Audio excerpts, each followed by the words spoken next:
শুরুতে বাংলাদেশ বনাম Hong Kong China 1-1 গোলে ড্র।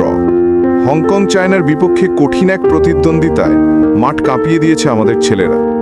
পেনাল্টি কিক হজম করার পর 1-1 গোলে ড্র। বিস্তারিত থাকছে পুরো ভিডিওতে।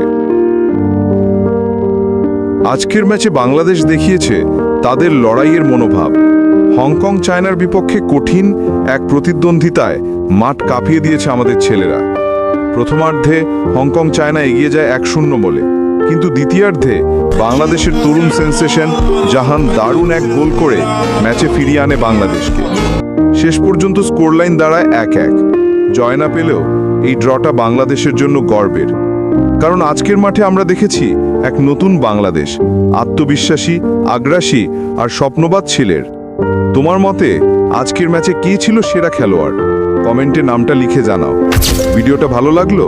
অবশ্যই আমাদের চ্যানেলটি সাবস্ক্রাইব করুন।